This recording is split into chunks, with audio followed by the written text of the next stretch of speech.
देखिए, सावन का पावन महीना शुरू हो गया है और भगवान शिव की जो ऊर्जा है वो चारों तरफ फैल गई है। तो भगवान शिव के मंत्रों का जप करके, उनकी स्तुति करके आप उनकी कृपा पा सकते हैं। कैसे? देखिए, शिव जी आदि, अनादि और अनंत हैं। उन्हें संहार का अधिपति कहा जाता है, लेकिन अगर मुख्य रूप से देखा जाए तो भगवान शिव ही सृजन और पालन का कारण भी हैं। भगवान शिव को आशुतोष कहा जाता है, यानी जल्दी प्रसन्न होने वाला। इसीलिए भगवान शिव बहुत जल्दी अपने भक्तों की कामना पूरी करते हैं। उनके मंत्र अगर सामान्य रूप से जपे जाएं, साधारण तरीके से भी उनका मंत्र जप किया जाए तो कल्याण जरूर होता है। और विधि पूर्वक भगवान शिव के मंत्रों का आप जप करें या उनकी स्तुतियां करें तो आप अपनी हर तरह की मनोकामना को पूरा कर सकते हैं। शिव जी के मंत्र का जप रुद्राक्ष की माला से करना चाहिए। रुद्राक्ष की माला से करना उत्तम होगा। और शिव जी के मंत्रों का जप अगर प्रदोष काल में किया जाए, सूर्यास्त के आसपास के समय में किया जाए तो इसके ज्यादा बेहतर परिणाम आपको प्राप्त होंगे। मंत्र जप करने के पहले भगवान शिव के कल्याण सुंदरम स्वरूप का ध्यान करिए। कल्याण सुंदरम स्वरूप है भगवान शिव प्रसन्न होकर के, खुश होकर के आशीर्वाद दे रहे हैं। ये कल्याण सुंदरम स्वरूप है, इसका ध्यान करिए।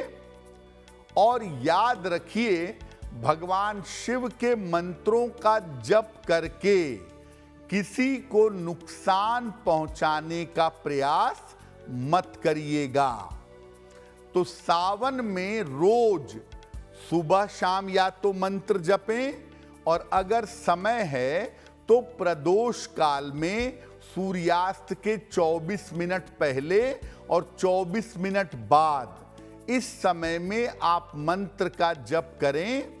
और रुद्राक्ष की माला से अगर आप भगवान शिव के मंत्रों का जप करेंगे तो आपका कल्याण अवश्य होगा।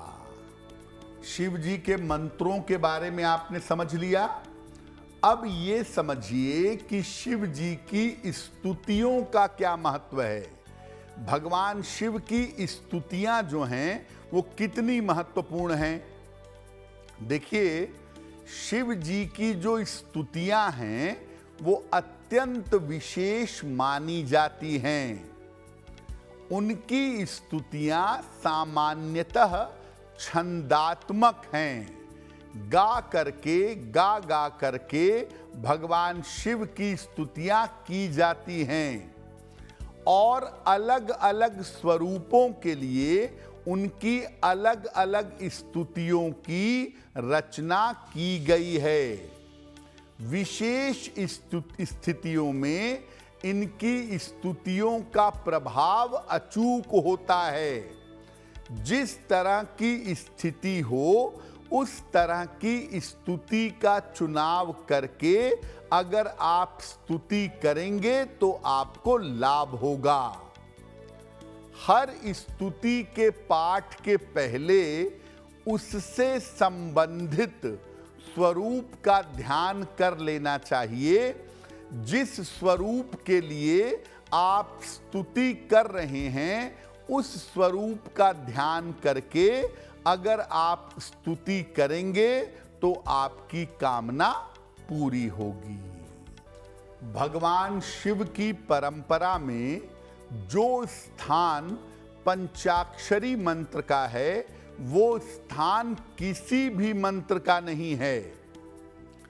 भगवान शिव का पंचाक्षरी मंत्र है नमः शिवाय।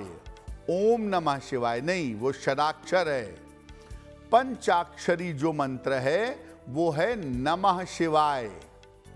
ये 5 तत्वों की शक्ति से भरा हुआ है। पृथ्वी, जल, अग्नि, वायु और आकाश, ये 5 तत्व नमः शिवाय के पंचाक्षर में पाए जाते हैं।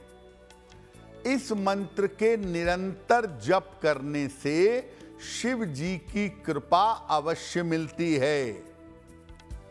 और इसी मंत्र का षडाक्षर स्वरूप है ओम नमः शिवाय। जन कल्याण के लिए या दूसरों के कल्याण के लिए ओम नमः शिवाय पढ़ना चाहिए, और अपने कल्याण के लिए, अपनी मुक्ति के लिए, अपनी कामना की पूर्ति के लिए नमः शिवाय पढ़ना चाहिए। इस फर्क को समझ लें। जब आप किसी और के लिए मंत्र जप करेंगे या पूरी दुनिया के कल्याण के लिए मंत्र जप करेंगे तब ओम नमः शिवाय पढ़ेंगे, और जब केवल स्वयं के लिए, अपने लिए मंत्र जप करेंगे तो आप नमः शिवाय पढ़ेंगे। एस्ट्रो तक ऐप पर आपको मिलेगा भविष्य से जुड़े हर सवाल का जवाब। डाउनलोड कीजिए एस्ट्रो तक ऐप और चुटकी में जुड़िए इंडिया के बेस्ट एस्ट्रोलॉजर से।